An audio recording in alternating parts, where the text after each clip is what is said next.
Once upon a time, a young wife named Yoon-ok was at her wit's end. Her husband had always been a tender and loving soulmate before he had left for the wars, but ever since he returned home, he was cross, angry, and unpredictable. She was almost afraid to live with her own husband. Only in glancing moments did she catch a shadow of the husband she used to know and love. When one ailment or another bothered people in her village, they would often rush for a cure to a hermit who lived deep in the mountains. Not Yoon-ok. She always prided herself that she could heal her own troubles. But this time was different. She was desperate. As Yoon-ok approached the hermit's hut, she saw the door was open. The old man said without turning around, "I hear you. What's your problem?" She explained the situation. His back still to her, he said, "Ah, yes. It's often that way when soldiers return from the war. What do you expect me to do about it?" "Make me a potion," cried the young wife. "Or an amulet, a drink, whatever it takes to get my husband back the way he used to be." The old man turned around.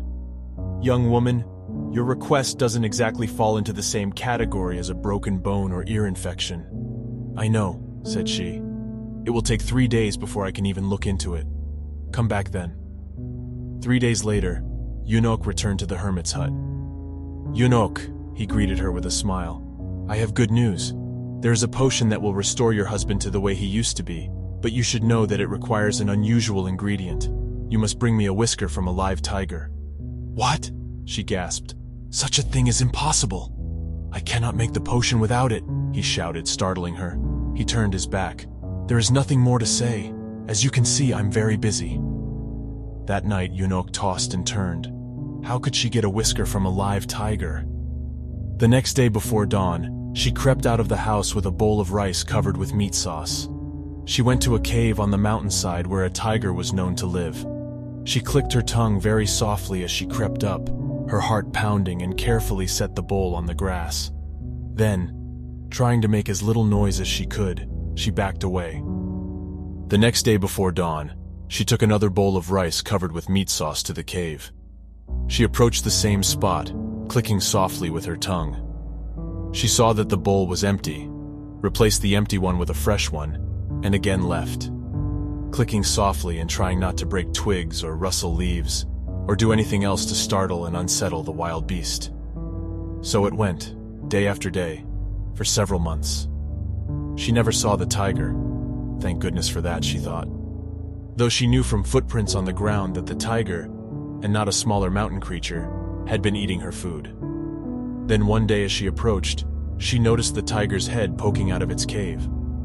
Glancing downward, she stepped very carefully to the same spot, and with as little noise as she could, set down the fresh bowl, and her heart pounding, picked up the one that was empty.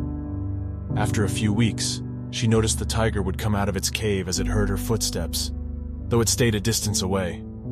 Again, thank goodness, she thought, though she knew that someday, in order to get the whisker, she'd have to come closer to it. Another month went by. Then the tiger would wait by the empty food bowl as it heard her approaching. As she picked up the old bowl and replaced it with a fresh one, she could smell its scent, as it could surely smell hers. Actually, she thought, remembering its almost kittenish look as she set down a fresh bowl, it is a rather friendly creature when you get to know it.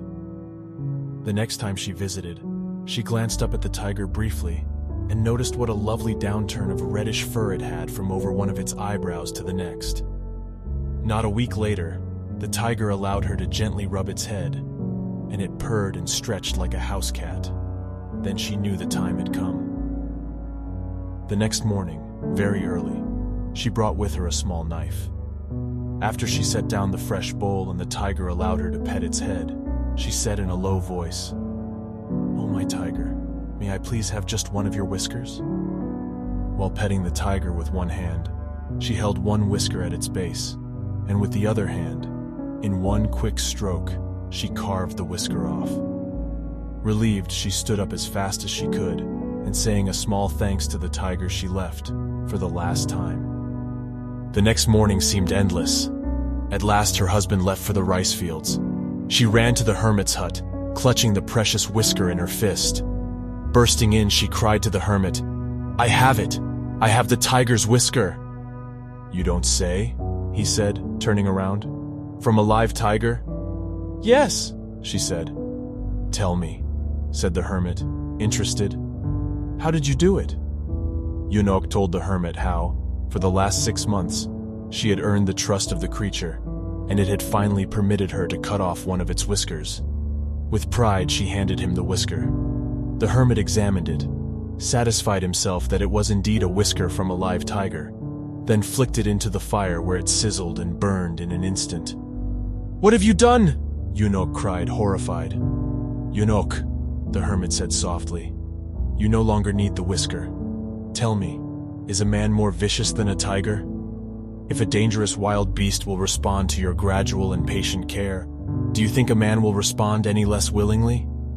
Yunok stood speechless. Then she turned and stepped down the trail, turning over in her mind images of the tiger and of her husband, back and forth. She knew what she could do.